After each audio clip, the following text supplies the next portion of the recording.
नमस्कार दोस्तों दिल्ली विधानसभा चुनाव खत्म हो चुका है और अब हर किसी की नजरें बिहार पर हैं। बिहार में क्या होगा, बिहार में कौन किससे लड़ेगा, किसका गठबंधन कहां पर रहेगा, ये सवाल बेहद अहम है। लेकिन दोस्तों, इस बीच मैं आपको एक तस्वीर दिखाना चाहता हूं। ये तस्वीर देखिए, प्रधानमंत्री नरेंद्र मोदी हैं, उनके आसपास ललन सिंह, संजय झा, चिराग पासवान, शांभवी चौधरी, बिहार के लगभग सभी सहयोगी दलों के सांसद प्रधानमंत्री नरेंद्र मोदी के साथ तस्वीर खिंचवा रहे हैं।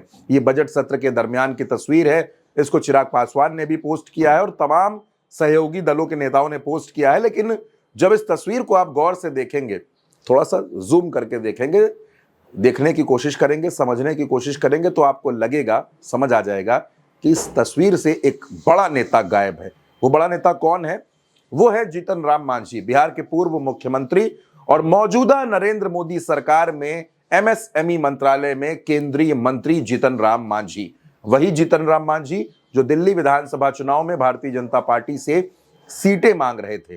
वही जीतन राम मांझी जो उसके बाद नाराज हो गए थे। वही जीतन राम मांझी जो बिहार में यह कह रहे थे कि 20 से कम सीटें वो नहीं लेंगे विधानसभा चुनाव के गठबंधन में।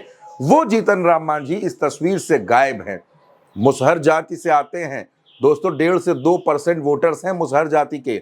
बड़ी इंपॉर्टेंट जाति है और जीतन राम मांझी गायब हैं। गया से ताल्लुक रखते हैं जीतन राम मांझी और जीतन राम मांझी इन दिनों भारतीय जनता पार्टी से नाराज नजर आ रहे हैं।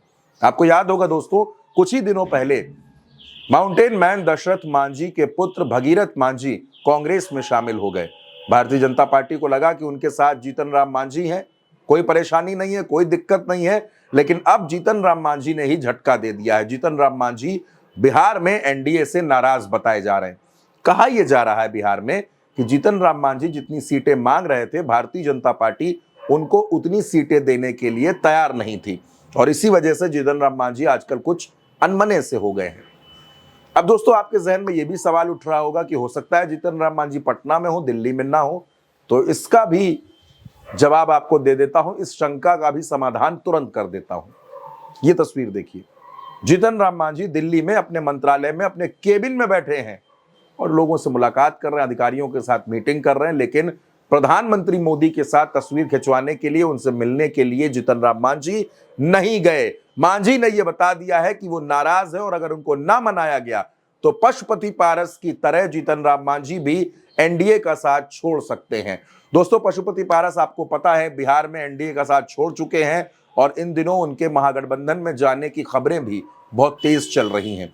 ऐसे में अगर जीतन राम मांझी भी भारतीय जनता पार्टी का साथ छोड़ देते हैं, नरेंद्र मोदी का साथ छोड़ देते हैं, तो बिहार में एनडीए कमजोर होता है और भारतीय जनता पार्टी का सत्ता में फिर से आने का सपना भी टूट सकता है। एक तरफ राहुल गांधी और तेजस्वी यादव की जोड़ी है जो लगातार स्ट्रेटेजी बनाकर काम कर रही है, दूसरी तरफ एनडीए है जहां सहयोगी दल बार बार नाराज होते हैं। कभी चिराग नाराज होते हैं, कभी पशुपति पारस एनडीए छोड़ देते हैं, तो कभी जीतन राम मांझी तस्वीर खिंचवाने के लिए नहीं आते हैं। तो आखिर बिहार में क्या चल रहा है? एनडीए में कौन किससे नाराज है और कौन अब बिहार में भारतीय जनता पार्टी का साथ छोड़ने वाला है? ये सवाल बेहद अहम है दोस्तों। फिलहाल इस खबर में मेरे साथ इतना ही। आप अपनी राय कमेंट बॉक्स में हमें जरूर बताइएगा।